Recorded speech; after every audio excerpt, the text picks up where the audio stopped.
হ্যাঁ, শাকিব খানের আগে লিপস্টিক মার্কা হিরো অনেকেই বলতো বা ভ্যানওয়ালা রিকশাওয়ালার হিরো বলা হতো। আম, সে সুন্দর মনের অধিকারী এবং সুদর্শন পুরুষ এবং সে হচ্ছে ডিসিশন যখন একটা কিছু নেয় চুপচাপ ভাবে সেটা আসলে কন্ট্রোল করে। ছোটবেলা থেকেই দেখতাম যে একজন হিরো আছে খুব সুদর্শন এবং এই জন্য শাকিব খানের তুলনা শাকিব খানই এই মুহূর্তে বাংলা চলচ্চিত্রের শুধু নায়ক না, মহানায়কই তাকে বলা হয়। তার তাণ্ডব সিনেমায় তার সাথে অভিনয় করার যে অভিজ্ঞতা সেটা খুবই ভালো। খুব চমৎকার একজন মানুষ, খুব সহশিল্পী হিসেবে খুবই ভালো।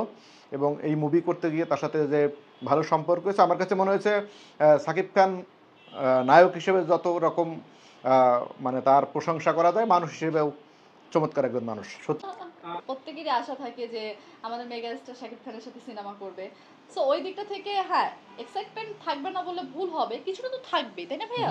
তো সেক্ষেত্রে আমার খুব আনন্দ লাগবে এবং আমার খুব মজা লাগবে যে তার সাথে আমি সিনেমা করছি এবং দর্শকদের ভালো কিছু একটা উপহার দিতে যাচ্ছি। সে সুন্দর মনের অধিকারী এবং সুদর্শন পুরুষ এবং সে হচ্ছে ডিসিশন যখন একটা কিছু নেয় চুপচাপ ভাবে সেটা আসলে কন্ট্রোল করে। ছোটবেলা থেকেই দেখতাম যে একজন হিরো আছে খুব সুদর্শন এবং অপুদির সাথে সিনেমা করছে। অপুদিকেও আমার খুব ভালো লাগে। তাদের জুটি হিসাবে আমি প্রায় 70টার উপরে প্লাস সিনেমা তাদের আছে এবং আমি দেখেছি সবগুলো সিনেমা আমার দেখা। তো মনে হয়েছে যে না, এই হিরোটা একটা সময় আসলে আমাদের ওয়ার্ল্ড কাঁপাবে, ওয়ার্ল্ড ওয়াইড কাঁপাবে। তো আসলে 24, 25 বা 20 বা যেই সালে আমি বলি না কেন, এখন 25 সাল চলে। তো এখন তাকে তো মেগাস্টার উপাধি দিতেই হবে এবং শাকিব খান কিন্তু হঠাৎ করে শাকিব খান হননি, অনেক পরিশ্রম করেছেন। আমরা অনেক বললাম, আমরা আলোচনা করছিলাম, আমাদের আরেকজন শ্রদ্ধেয় ডিরেক্টর ছিলেন সাদিক সিদ্দিকী, উনিও উপস্থিত ছিলেন, আমরা এই বিষয় নিয়ে আলোচনা করছিলাম। হ্যাঁ, শাকিব খানের আগে লিপস্টিক মার্কা হিরো অনেকেই বলতো বা ভ্যানওয়ালা রিকশাওয়ালার হিরো বলা হতো।